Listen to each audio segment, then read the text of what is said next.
আজকে SSC CGL notification 2024-এর যে notification out হয়েছে সেই বিষয় নিয়ে আজকে তোমাদের সম্পর্কে নোটিফিকেশনে কি বলা হয়েছে সেই নিয়ে আলোচনা করবো। তাহলে শুরু করা যাক। তোমাদের নোটিফিকেশনে বলা হয়েছে যে ফর্ম ফিল আপ শুরু হবে 8/4/2024, আর form fill up closing date মানে ফর্ম ফিল আপ শেষ হয়ে যাবে 7/5/2024। এক্সাম প্যাটার্ন প্রথম হবে CBT 1, তারপর CBT 2, তারপর স্কিল টেস্ট, তারপর হবে ডকুমেন্টস ভেরিফিকেশন। CBT 1 এক্সাম হবে জুলাই মাসে। CBT 2 পরীক্ষা কবে হবে এখনো বলে দেয়নি। ভ্যাকান্সি 3712। পোস্ট 3 রকমের আপনারা পোস্ট দেখতে পাবেন: lower division clerk, junior secretary assistant আর ডেটা এন্ট্রি অপারেটর। কিন্তু ডেটা এন্ট্রি অপারেটরে তোমরা যদি আবেদন করতে চাও 12+ সায়েন্সের ব্যাকগ্রাউন্ডে থাকতে হবে, এবং সায়েন্স ব্যাকগ্রাউন্ড থাকার সাথে সাথে ম্যাথ থাকতে হবে। এই পোস্টটি হলো গ্রুপ সি এর পোস্ট। তোমাদের এজ 18 থেকে 27 বছর লাগবে।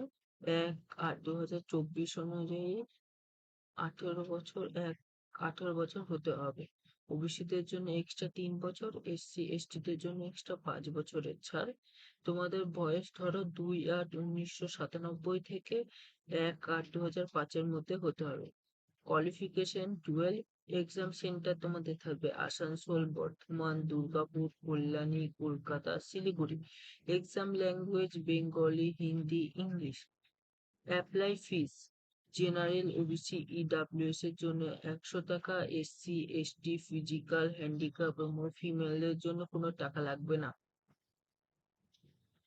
লোয়ার ডিভিশন ক্লার্ক বা জুনিয়র সেক্রেটারি অ্যাসিস্ট্যান্টের জন্য অ্যাসিস্ট্যান্টরা পার মান্থ 40,000 টাকা স্যালারি পেতে পারে। ডেটা এন্ট্রি অপারেটররা পার মান্থ 45,000 টাকা স্যালারি পেতে পারে। সিলেকশন প্রসেস: 4টে পদ্ধতিতে সিলেকশন হবে। প্রথমে CBT 1, CBT 2, তারপর ST মানে স্কিল টেস্ট, তারপর DV মানে ডকুমেন্টস ভেরিফিকেশন। CBT 1-এ তোমাদের ইংলিশ থাকবে 25টা কোশ্চেন থাকবে 2 নম্বর করে 50 নম্বর। রিজনিং এ 25টা কোশ্চেন থাকবে 2 নম্বর করে 50 নম্বর। ম্যাথে 25টা কোশ্চেন থাকবে 2 নম্বর করে 50 নম্বর। জেনারেল অ্যাওয়ার্ডস নিয়ে 25টা কোশ্চেন থাকবে 2 নম্বর করে 50 নম্বর। টোটাল 100টা কোশ্চেন থাকবে 2 নম্বর করে 20 নম্বর। Timing 60 minute, negative marking half.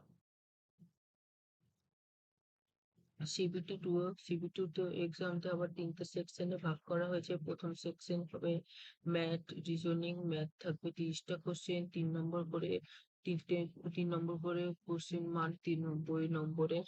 Reasoning 30টা প্রশ্ন থাকবে 3 নম্বর করে নম্বর মান। সেকশন 1-এর জন্য টাইম থাকবে 60 মিনিট, টোটাল মার্কস 180। সেকশন 2-এ ইংলিশ আর জেনারেল অ্যাওয়ারনেস থাকবে। ইংলিশে 40টা কোশ্চেন থাকবে 3 নম্বর করে, তাহলে হয় 120। জেনারেল অ্যাওয়ারনেসে 20টা কোশ্চেন থাকবে 3 নম্বর করে 60, তাহলে তোমাদের টাইমিং থাকবে 60 মিনিট, টোটাল মার্কস 180। সেকশন 3-তে কম্পিউটার নলেজ, তা 15টা কোশ্চেন থাকবে 3 নম্বর করে 45 নম্বর, time 15 minute, total marks 45। Skill test: lower division clerk এবং জুনিয়র সেক্রেটারি অ্যাসিস্ট্যান্টের জন্য টাইপিং স্কিল টেস্ট দিতে হবে। টাইপিং যদি ইংলিশে দেয় 350 ওয়ার্ড পার মিনিট লিখতে হবে, যদি হিন্দিতে দেয় 300 ওয়ার্ড পার মিনিটে লিখতে হবে। আর ডেটা এন্ট্রি অপারেটরে শুধু ডেটা এন্ট্রি করে দেখাতে হবে।